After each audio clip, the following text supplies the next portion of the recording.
The Faraday School kidnapping was the largest in Australian history at the time, capturing the nation's attention as Australia's crime of the century.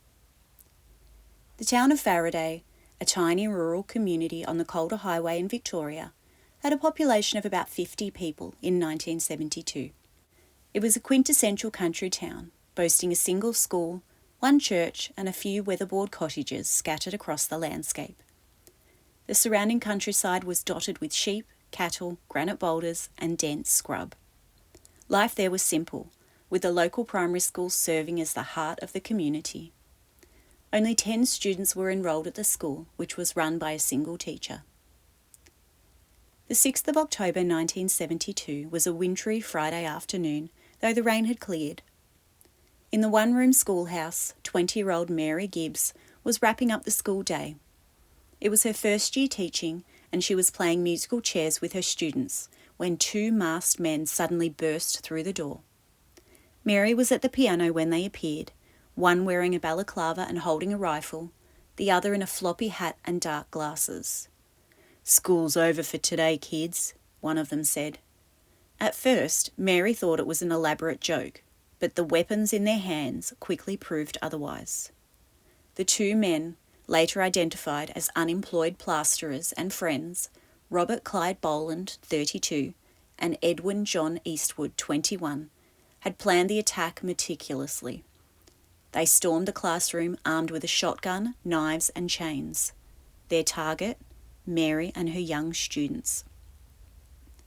Of the 10 children enrolled at the school, 4 were absent that day due to illness. The 6 students present included 10-year-old Robin Howarth and her younger sisters Denise, 5, and Sue, 8, as well as Christine Ellery, 10, Linda Conn, 9, and Helen Conn, 6. Please forgive me if I got any of the names or ages incorrect, as multiple sources had different names and ages. I tried cross-referencing to get them correct. One of the children, Robin, later recounted the moment she saw the kidnappers. They were aiming a gun at little children. It was just the most bizarre, evil image of these 2 men silhouetted in the school door, fully armed in, balaclavas and disguises. It really was quite horrific for that to happen at a school where it should have been the safest place in the world. The men forced Mary and the children into a red van and drove them 60 kilometres to a pre-dug trench hidden in bushland near Lancefield. The kidnappers left behind a chilling ransom note in the empty schoolhouse. It read as follows: "Ransom will be $1,500,000 $20 notes, 3 suitcases. $500,000 $10 notes, 6 suitcases. All currency must have been in circulation at least 12 months. Pickup details. At 7:25 p.m, we will contact Lindsay Thompson at Russell Street Police HQ and make arrangements with him. We are not going to waste anyone's time by making idle threats, so we will cut it short by saying that any attempt to trace us and apprehend us will result in the annihilation of every hostage." During the drive to the trench, the children were terrified. Robin later recalled nervously asking Edwin if he was going to murder them. His response was chilling.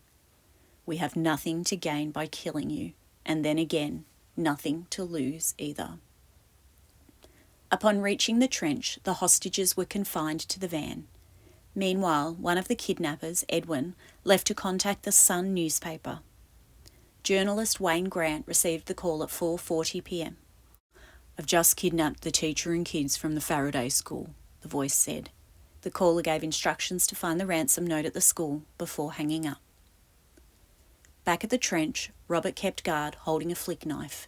He allowed the children to move around briefly and gave them some chips.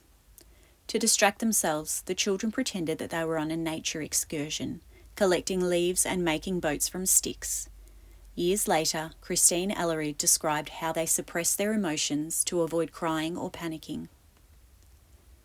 As news of the kidnapping spread, roadblocks were put up around Castlemaine in an effort to stop the kidnappers. Hundreds of police from major and small towns nearby were called in, plus search and rescue units from Melbourne and even off-duty police officers. That evening, the Premier Dick Hamer announced that the government was prepared to pay the ransom. The Education Minister, Lindsay Thompson, said the lives of the kidnapped teacher and children were of paramount importance and that everything would be done to see them safely returned to their families. That night, the kidnappers left the hostages locked inside the van, claiming they were going to collect the ransom. They promised to return by dawn, but never did. It was at this point in my research that I questioned the trench. The kidnappers went to all the effort of digging the trench, but they never actually put the hostages in there. I wonder if the kidnappers changed their mind about putting them in there when they were face to face with a group of children, or if the trench was not for the victims when they were still alive. In the very early hours of the next morning, an anonymous caller to police left instructions for the Education Minister to bring the ransom money to the Woodend Post Office at 5 a.m. that morning with no funny business. The Education Minister drove there with the ransom money and waited. Assistant Police Commissioner Mick Miller was hidden under a blanket in the back of the car with a high-powered rifle, but no one came to collect the money. Just before 5 a.m, another call came to police and claimed that the previous call was a hoax. At first light, Mary decided to act. "It is now or never," she later told The Sun. "When they didn't come back before dawn, I thought, it's now or never, and began kicking at the door. I must admit I hadn't thought of escaping until dawn, and the children were desperate to do you-know-what. First I got the children to charge the doors, but they were bolted from outside. Then I got Christine Ellery to hang on a small chain on the wall of the van. I supported myself on Christine's shoulder, put one hand on the other wall of the van, and kicked and kicked and kicked. God knows how many times. But then, bit by bit, things started to give. It was fantastic. I crawled out and the girls followed."